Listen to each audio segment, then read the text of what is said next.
नमस्ते, जय हिंद। ये है द आवारा मुसाफिर शो क्लिप। आपने कहा कि आपके बचपन से आपने श्री कृष्ण को बहुत ज़्यादा देखा है, उनको समझा है, उनकी कहानियाँ सुनी हैं। जी। श्री कृष्ण है कौन एग्ज़ैक्टली? देखिए, अब बड़े से बड़े संत भी इस बारे में में क्या बोलेंगे। मैं प्रभु का पर्सपेक्टिव अपने एंगल से बता देता हूँ और कुछ नहीं है सकता। देखिए, इस पूरे ब्रह्मांड में और कई ब्रह्मांडों को चलाने वाली जो शक्ति है, वो पूरे ब्रह्मांड की फॉर्मेशन से लेके और उसके अंत तक, ठीक है, समस्त चीज़ में कण कण में व्याप्त जो है वो कृष्ण तत्व है। इस ब्रह्मांड के समस्त कणों में कृष्ण तत्व व्याप्त है। उन्होंने ही सब चीज़ों का सृजन किया है, ठीक है, और वही विलोपन करेंगे, विच मीन्स कि उन्होंने ही सब कुछ प्रारंभ किया और वही सब कुछ अंत करेंगे। सो जैसे भगवान कृष्ण ने गीता में भी कहा है कि आदि मध्य अंत में ही हूँ, ठीक है। तो इसीलिए ब्रह्मांड की रचना, जो भी आज आप चराचर चीज़ देख रहे हैं, चाहे वो ये माइक हो, आप हो, मैं हूँ, ये कोई भी सेटअप है, ये सब भगवान के विराट स्वरूप में या फिर उनके अंदर है।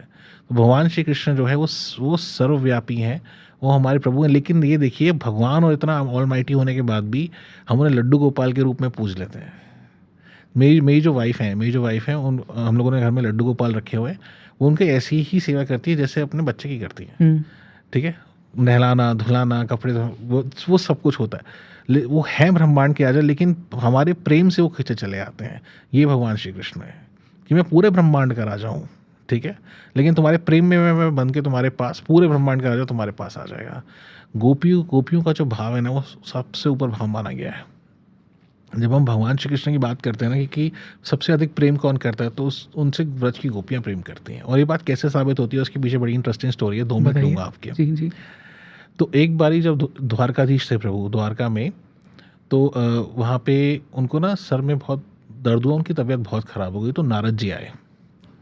तो नारद जी ने कहा कि प्रभु आपको क्या हुआ? तो अब वो तो संत हैं और गृहस्थ के घर आए। तो भगवान श्री कृष्ण ने कहा, हे ब्राह्मण देवता, मैं आपको नहीं प्रणाम कर उठ के कर सकता, बिकॉज मेरी तबीयत ठीक नहीं है, मेरे सर में बहुत दर्द है एंड बुखार हो रहा है तेज़।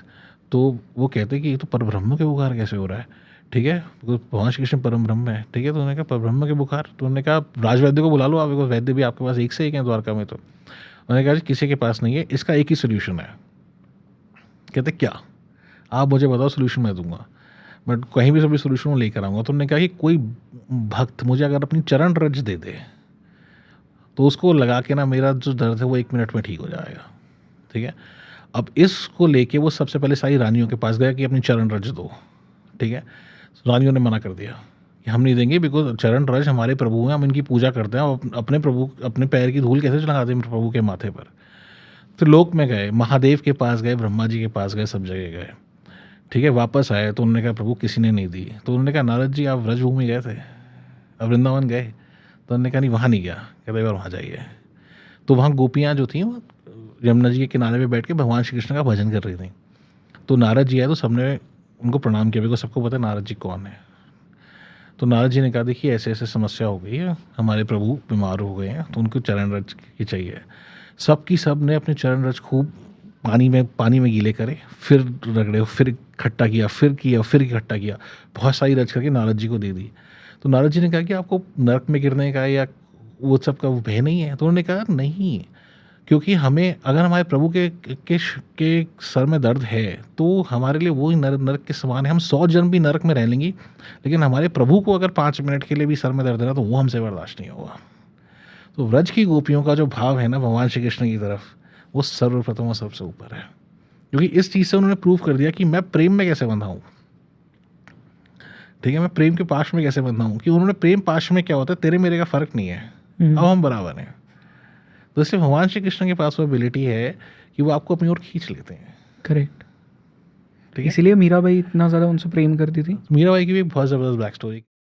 तो मीराबाई का जो था, ऐसा कुछ के पुराणों के मतों के अनुसार जो है, मीराबाई जो हैं वो पिछले जन्म में भगवान श्री कृष्ण की गोपियों में से एक रह चुकी हैं, ठीक है। वो तो उस टाइम पे आई थिंक ऐसा था कि वो उन्होंने कहा तो शायद वो तो जो ब्याह के आई थी, तो उन्होंने कहा था कि इनकी सूरत मत देखना, जो उनकी सूरत देखता है तो फिर इनकी तरफ मोहित हो जाता है। तो फिर ठीक है, तो उस केस में फिर उन्होंने देखा नहीं, तो फिर उन्होंने कहा दिखाओ अपनी शक्ल दिखाओ। भगवान श्री कृष्ण पास आ गए तो नहीं, सास ने मना किया तुम्हारी सूरत नहीं देखनी। तो फिर अगले जन्म में जो है तो उन्होंने कहा था इस जन्म में फिर तुम मुझे नहीं देख पाओगी, तो वो देख नहीं पाई थी। तो पर कृष्ण तड़प इतनी थी कि उन्होंने फिर एक और जन्म लिया मीराबाई ने, और फिर भगवान श्री कृष्ण की उन्होंने भक्ति करी। हुँ, तो जैसे भगवान श्री कृष्ण की भक्ति में जो है बात ही कुछ और है, ठीक है। एंड वो इसलिए बिकॉज वहाँ प्रेम है। करेक्ट। जहाँ प्रेम होता है ना, वहाँ एक अलग तत्व आ जाता है। भगवान श्री कृष्ण के प्रति लोगों का प्रेम होता है।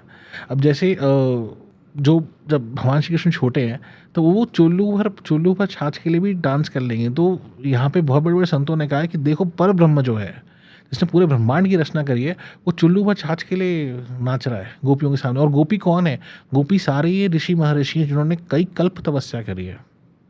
एक कल्प में 1000 चतुर्युगी होती है, विच मीन्स कि एक कल्प ब्रह्मा जी का होता है एक दिन। आप इमेजिन करिए 6 कल्प ब्रह्मा जी, 6 दिन ब्रह्मा जी की जिन्होंने तपस्या करी है, वो गोपी बनी है।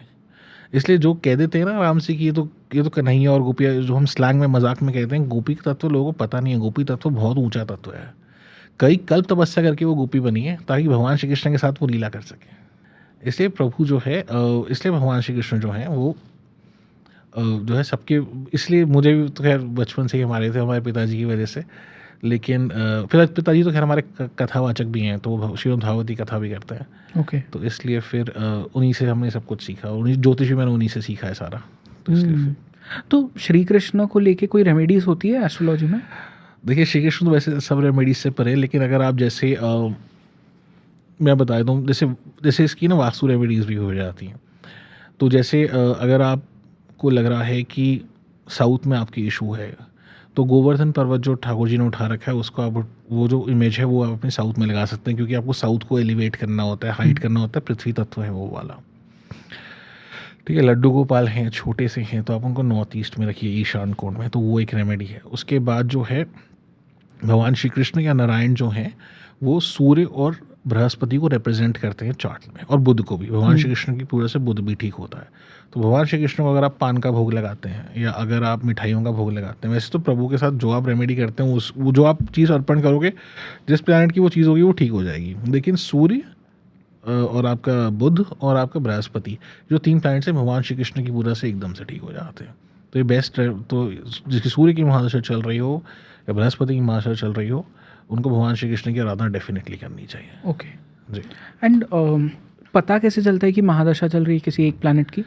देखिए चार्ट में क्या होता है कि हर वक्त हर प्लैनेट उसमें नहीं होता। तो जैसे जब आप चार्ट बनाते हैं तो उसमें दशा आपको सेपरेटली मिल जाती है कि जैसे अगर आप लेट्स से आप जुपिटर की महादशा में पैदा हुए, तो जुपिटर की महादशा लेट्स से अगर आपकी अगले साल चेंज हो रही है तो 2025 से फिर सैटर्न की महादशा आ जाएगी। तो पीरियड्स होते हैं हर प्लैनेट के, हर प्लैनेट आप पे हर वक्त हावी नहीं होता, लेकिन महादशा का जो प्लैनेट होता है उसका आप पे 100% इन्फ्लुएंस रहता है।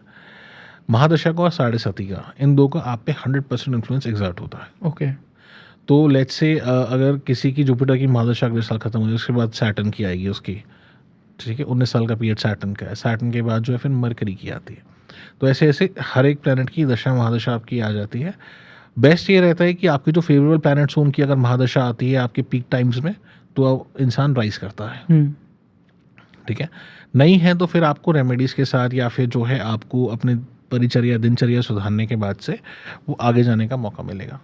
तो सिमिलरली जो है मेरा ऐसा मानना है कि बेस्ट रहेगा कि ये हो, उसके लिए फिर आपके कर्म बहुत अच्छे होने चाहिए पिछले जन्मों के, कि आपकी कुंडली में वो इत्तेफाक ऐसे हो रहे हैं। बिकॉज हम एस्ट्रोलॉजी में हम ऐसा मानते हैं कि कुछ भी जो है बाई चांस नहीं है। हर चीज़ का लॉजिक वो आप अगर आज मैं यहाँ हूँ तो मेरे कुछ कर्म मैंने बहुत मतलब पिछले जन्मों के, इस जन्मों के इकट्ठे होकर मैं यहाँ पे करेक्ट आज आपके सामने हूँ, ठीक है। तो इसीलिए फिर एस्ट्रोलॉजी में आपकी, अगर हम ऐसा मानते हैं अगर आपकी दशा फेवरेबल आ जाती है तो फिर आपके काम आसानी से हो जाते हैं, चाहे वो फाइनेंशियल इश्यूज़ हों, चाहे वो रिलेशनशिप इश्यूज़ हों। तो फिर इस तरह से हम ऐसा कहते हैं कि दशा अगर आपकी अच्छी है तो फिर उससे बहुत मैटर करता है।